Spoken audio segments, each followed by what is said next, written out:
Godzilla Empire is the brand new entry into this 10-year-long franchise called the Monsterverse. Back to direct from Godzilla vs. Kong from 2021 is Adam Wingard. This movie stars once again Rebecca Hall, Brian Tyree Henry, Dan Stevens, and Kaylee Holden. We'll get into those characters in a second, but the main characters, of course, are Godzilla and Kong. In this movie, Kong is now finally in Hollow Earth. But at this point, Kong is still missing his family. But Kong finally realizes in this movie there are some apes on Hollow Earth, but they're not the type of apes that he has been looking for. At the same time, Godzilla is being monitored while he's living actually on Earth as he's destroying multiple things at once. And at some point in the movie, they need to come together to save the day because this is Godzilla X Kong, not Godzilla versus Kong. From the human character's perspective, Rebecca Hall returns from the last film as Eileen Andrews, the head doctor who's head monitoring Kong while he is in Hollow Earth, and his stepdaughter and her stepdaughter Gia, played by Kaylee Hoddle, also returns in the movie as she has this unruly connection with Kong. Brian Tyree Henry also returns from Godzilla vs. Kong as Bernie Hayes, the podcaster who finally gets into the thick of the action from Monarch, and the new character is Dan Stevens playing Trapper, kind of a veterinarian for Titans. The film is an hour and 55 minutes and is PG-13. What are your thoughts on Godzilla X Kong? Let me know in the comment section down below. My name, first of all, is Max Dinenberg. Welcome to Maxwell's Movies. If you're new to the channel, please subscribe, ring that bell for notifications. I talk things movies, TV, box office, and I do out-of-theater reactions. So please subscribe, ring the bell for your channel. Comment down below, as I just said, what's your ranking of the Monsterverse? This can include this movie. This can include Monarch, the TV show that I reviewed early this year. Let me know your thoughts in the comment section. Also, please like the video, guys. The thumbs up button, that's how you support this channel. So if you're new to the channel, this franchise has been very interesting. It's one that I wasn't really passionate about, but Godzilla vs. Kong, the last film in the franchise, came out in 2021, and it was really the first big film to come out during the pandemic. It came out close to the summertime in 2021, and Godzilla vs. Kong, after being away from movies for over a year, Godzilla vs. Kong was the first movie I saw back in the theater, and I will never remember that. Always remember that because I missed being in the theaters. As you know, now I'm in the theater every single week, at least once, twice a week, and it was weird not being in the movie theater for over a year.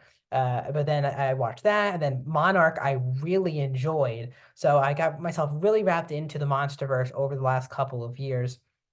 But let's get my thoughts on the brand new entry into the Monsterverse. And what I'm going to say is this is the exact film that I wanted. Does not mean that it's a great film, or not that I wanted, but the exact film that I expected. Sorry, that's what I should say.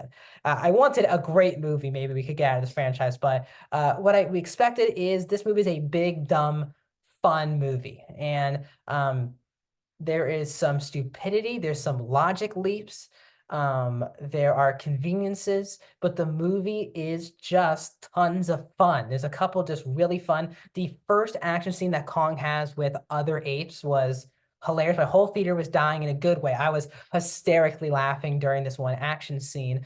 Now, I will say, just like the previous film, Godzilla vs. Kong, this movie is way more centered from a story perspective on Kong.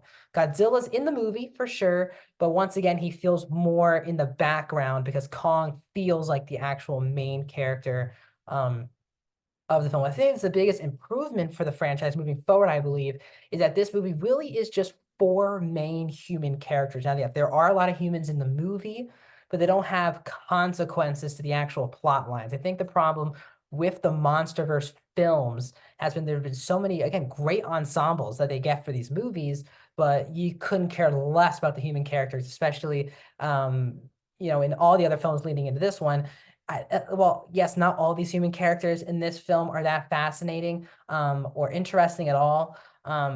There's only four of them, so the movie is very very easy to follow and a lot more focused than the other films in the franchise that are trying to tell these big stories with big ensembles while we just want to see apes and titans fight each other, which definitely is on display. The action scenes themselves are awesome. The CGI is very well done throughout the entire movie. There's some really inventive action scenes because I've seen the last film, Godzilla was fighting Kong, and they kind of teamed up at the end to fight Mecha Godzilla, but this time they're actually teaming up in the third act. And when they do, I was kind of giggling a lot, like in a good way, when a couple of moves they were making on each other, I was hysterically laughing.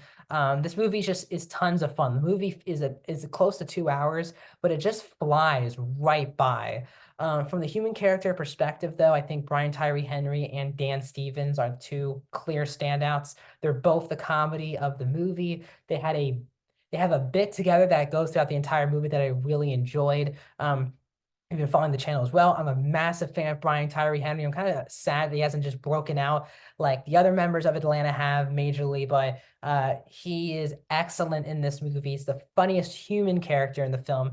And I also think Dan Stevens was the perfect character to add to the franchise. He's a veterinarian, he's just not another monarch doctor. He's a veterinarian for Titans, which is really cool.